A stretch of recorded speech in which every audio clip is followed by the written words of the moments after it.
সরকার কি রিফিউজি এবং রিফিউজি ক্লেমেন্টদের স্বাস্থ্যসেবা তথা চিকিৎসা সেবা সংক্রান্ত যে সুযোগ সুবিধা বর্তমানে বিদ্যমান আছে সেগুলো কমিয়ে দিচ্ছে? আজ সারাদিন বিশেষ করে গতকাল থেকে অনেকে এই বিষয়ে আমাকে প্রশ্ন করেছেন। সরকারি একটি নির্দেশনার খবরের দিকে দৃষ্টি আকর্ষণ করে অনেকেই বলেছেন যে বিষয়টি ঠিক তাদের কাছে পরিষ্কার না। আমি যেন এই বিষয়টি নিয়ে একটু ব্যাখ্যা বিশ্লেষণ করি। কারো কারো মনে এরকম প্রশ্ন জেগেছে যে তাহলে কি এখন থেকে কোনো ওষুধ কিনতে গেলে প্রতিটি প্রেসক্রিপশনের পেছনেই আমাদের পকেট থেকে আলাদা করে একটা ফি দিতে হবে, কিংবা চিকিৎসা নিতে যে খরচ হবে তার 30% আমাদের পকেট থেকে দিতে হবে? দর্শক, ঠিক এরকমই একটি সিদ্ধান্ত সরকার প্রকাশ করেছে মঙ্গলবার। সেই সরকারি যে ঘোষণাটি, সেই ঘোষণাটিকে নিয়েই আসলে এই ধরনের আলাপ আলোচনার তৈরি হয়েছে। কিন্তু সরকারি ঘোষণায় আসলে কি আছে? রিফিউজি ক্লেমেন্ট, অ্যাসাইলাম ক্লেমেন্ট কিংবা সামগ্রিকভাবে আমাদের আপনাদের নাগরিকদের জীবনযাত্রার চিকিৎসা সেবার ক্ষেত্রে সরকারের এই নতুন পদক্ষেপটি কিভাবে ইমপ্যাক্ট করবে, কী ধরনের প্রতিক্রিয়া হবে, সেই বিষয় নিয়ে আজকে আমি একটু আলাপ আলোচনা করব। শুরুতে বলে রাখি, আজ আমি কথা বলছি 28শে জানুয়ারি, বুধবার। এখন সন্ধ্যাবেলা, মানে রাত হয়ে গেছে, রাত 10টার মতো। সরকার যেই সিদ্ধান্তটি ঘোষণা করেছে সেখানে খেয়াল করবেন যে সরকার বলেছে যে তারা একটি পেমেন্ট সিস্টেম চালু করেছে, এবং সেখানে একটি কথা বলা আছে যে সাপ্লিমেন্টাল হেলথ প্রোডাক্ট এবং সার্ভিসেসের ক্ষেত্রে যা ব্যয় হবে সেই ক্ষেত্রে 30% যিনি স্বাস্থ্যসেবাটি নেবেন তাকে পরিশোধ করতে হবে সরাসরি তার পকেট থেকে। এবং এই সংক্রান্ত যেসব প্রেসক্রিপশন দেওয়া হবে, প্রতিটি প্রেসক্রিপশন, কিংবা ধরেন আপনাকে 30 দিনের ওষুধ দিল, 30 দিন পরে আবার আপনি রিফিল করতে গেলেন, এবং সেই রিফিলের সময় প্রতি বেলায় পার প্রেসক্রিপশনে $4 করে ফি দিতে হবে। দর্শক, এই যে রিফিউজি এবং রিফিউজি ক্লেমেন্টরা যে স্বাস্থ্যসেবাটি পায়, সেই স্বাস্থ্যসেবাটি আসলে কিসের আওতায় পায়?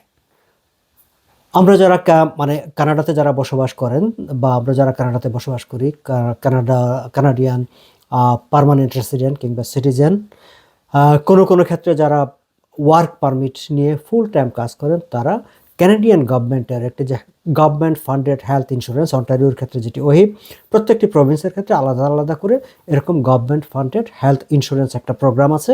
সেই প্রোগ্রামের আওতায় আমরা স্বাস্থ্যসেবা চিকিৎসা সেবা পেয়ে থাকি, যেখানে সরকার আমাদের স্বাস্থ্যসেবা চিকিৎসা সেবা অধিকাংশ ক্ষেত্রে বহন করে।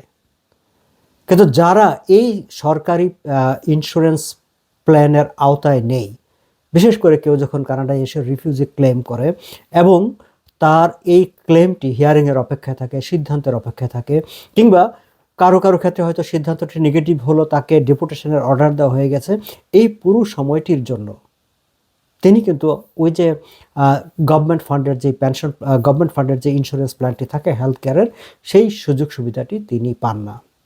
কিন্তু যখন কারো হিয়ারিংয়ের পর তাকে প্রোটেক্টেড পার্সন হিসাবে, রিফিউজি হিসাবে তাকে অ্যাকসেপ্ট করে নেয় ক্যানাডিয়ান গভর্নমেন্ট, কানাডা, তখন আবার তিনি সেই গভর্নমেন্ট ফান্ডেড হেলথ কেয়ারের আওতায় চলে যান। কিন্তু যারা গভর্নমেন্ট ফান্ডেড হেলথ কেয়ারের আওতায় যেতে পারেননি বা যাননি বা কোয়ালিফাই করেননি, তাদের ক্ষেত্রে কি হবে?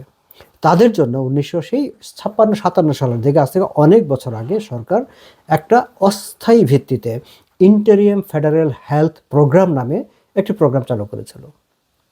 ফলে কেউ যখন কানাডায় এসে রিফিউজি ক্লেম করে এবং হিয়ারিংয়ের অপেক্ষায় থাকে, কিংবা তার ব্যাপারে পুরোপুরি সিদ্ধান্ত হওয়ার অপেক্ষায় সময়টা কাটায়, এই সময়টায় তিনি এই যে interim federal health care program, যেটা হেলথ প্রোগ্রাম যেটা আছে সংক্ষেপে IFHP, তার আওতা থেকে এক ধরনের স্বাস্থ্যসেবা পেয়ে থাকেন। এবং এই ইন্টেরিয়াম ফেডারেল হেলথ প্রোগ্রামের আওতায় বেসিক্যালি বেশ কয়েকটি সুযোগ সুবিধা থাকে। তার একটি হচ্ছে বেসিক কাভারেজ, একেবারে ফান্ডামেন্টাল হেলথ কেয়ার কাভারেজ। সেই বেসিক কাভারেজের মধ্যে আছে কি, হাসপাতাল সেবা। আপনি কোনো কারণে হসপিটালাইজেশন হলেন, আপনাকে হাসপাতালে যেতে হলো, সেই হাসপাতালের যে খরচটা, সেই খরচটা এই বেসিক কাভারেজের আওতায় এই প্রোগ্রামটা আপনাকে কাভার করবে। ইন্টেরিয়াম ফেডারেল হেলথ প্রোগ্রাম, যেটা IFHP, সেটি কাভার করবে। একই সঙ্গে আপনি যে ডাক্তার দেখাবেন, অন্য কোনো ক্লিনিকে গিয়ে বা ওয়াক ইন ক্লিনিকে গিয়ে ডাক্তার দেখাবেন, বা যেখানে ডাক্তার নেই সেখানে হয়তো নার্স প্র্যাকটিশনার্স আপনাকে দেখছে, বা কোনো হেলথ কেয়ার স্টাফ দেখছে, দেখে আপনাকে যে চার্জটা করছে, সেই চার্জটা এই প্রোগ্রামের আওতায়, বেসিক কাভারেজের আওতায় সরকার পরিশোধ করবে।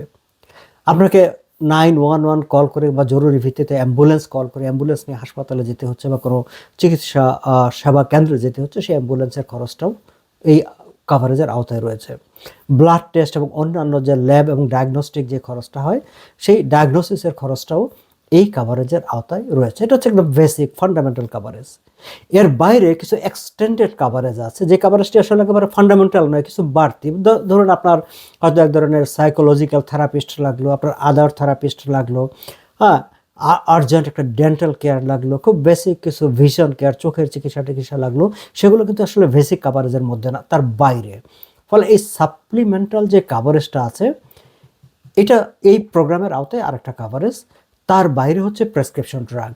আপনি ডাক্তার আপনাকে ওষুধ কোনো প্রেসক্রাইব করলো, আপনার ওষুধ লাগবে, সেটা এই কাভারেজের আওতায় সরকার খরচ বহন করে। ইমিগ্রেশন ডিপার্টমেন্টের যে তথ্য, সেই তথ্য অনুসারে বর্তমানে মানে 2024-2025 সালে প্রায় 6,23,365 জন এই সুযোগ সুবিধার আওতায় আছে, যার পিছনে সরকারের খরচ হচ্ছে $896.5 মিলিয়ন। ঠিক এক বছর আগে 2000 এটা তো 24-25, তা 2023-24-এ ঠিক এক বছর আগে এই খরচটা ছিল মাত্র $306.1 মিলিয়ন। তো এক বছরে ডাবলেরও বেশি খরচ বেড়ে গেছে সরকারের এই স্বাস্থ্য খাতে। কাদের জন্য? রিফিউজি ক্লেইমেন্ট, নট রিফিউজি, যাদেরটা অ্যাকসেপ্টেড হয়েছে তারা তো গভর্নমেন্ট ফান্ডেড ইন্স্যুরেন্স প্রোগ্রামের আওতায় চলে গেছেন, কিন্তু যাদের ডিসিশন হয়নি এইরকম যারা আছেন, অপেক্ষায় আছেন, তাদের পেছনে। এখন গত বাজেটে সরকার সিদ্ধান্ত নিয়েছিল, ফেডারেল গভর্নমেন্ট, যে এই যে খরচটা, এই খরচটা তাদের আসলে কমিয়ে আনতে তারা চান বা কমিয়ে আনতে হবে। তাহলে কমিয়ে আনতে হলে কি করতে হবে? কমিয়ে আনার ক্ষেত্রে সরকার ঠিক করেছে যে বেসিক কাভারেজ, যেটা ডাক্তার দেখানো, হাসপাতালের কোনো সেবা, প্রেসক্রিপশন মানে রেগুলার যে ওষুধটা ডাক্তার দিচ্ছে সেগুলা, আপনার ব্লাড টেস্ট, ডায়াগনোসিস, এই জায়গাটার যে খরচের যে ব্যাপারটা আছে, সেখানে সরকার হাত দেবে না। কিন্তু এর বাইরে এক্সটেন্ডেড যে কাভারেজ আছে, সে এক্সটেন্ড মানে সাপ্লিমেন্টাল, অর্থাৎ আপনার প্রয়োজন কিন্তু প্রয়োজনের বাইরে বাড়তি অতিরিক্ত যে সাপ্লিমেন্টাল যে কাভারেজটা আছে, সেই কাভারেজের ক্ষেত্রে সরকার মনে করলো যে না, এই জায়গাটা একটু হাত দিতে হবে। এবং নতুন এই সিদ্ধান্তে সেটি তারা বলেছে যে সাপ্লিমেন্টাল মেডিকেল কোনো যদি ফ্যাসিলিটিস বা কোনো ইকুইপমেন্ট বা মেডিকেশন বা যা কিছু লাগবে, সেই ক্ষেত্রে যে খরচটা হবে, আপনি থেরাপিস্টের কাছে গেলেন, হ্যাঁ, সেই থেরাপিস্টের বা আর্জেন্ট ডেন্টাল কেয়ার নিতে গেলেন, সেইখানে যে খরচটা হবে তার 30% আপনাকে দিয়ে দিতে হবে। এবং সাপ্লিমেন্টাল এই নিডসের ক্ষেত্রে যে প্রেসক্রিপশনগুলো করা হবে, সেই প্রেসক্রিপশনের ক্ষেত্রে আপনাকে $4 করে প্রতি প্রেসক্রিপশনে পে করতে হবে। কিন্তু আপনার যে বেসিক ফান্ডামেন্টাল যেই নিড, সেই নিডের জায়গাটায় কিন্তু কোনো ধরনের বাড়তি খরচ আপনাকে দিতে হচ্ছে না। সেটি ওই গভর্নমেন্টের যে প্রোগ্রামটা আছে, ইমিগ্রেশন তাদের যে ইন্টেরিয়াম ফেডারেল হেলথ প্রোগ্রামের যেই প্রোগ্রামটা আছে, তার আওতায় সেটি কাভার হয়ে যাবে।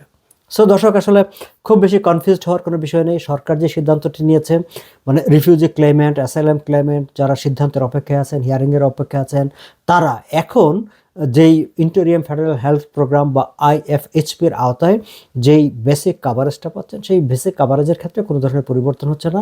সেখানে আপনার পকেট থেকে কোনো পয়সা দিতে হচ্ছে না।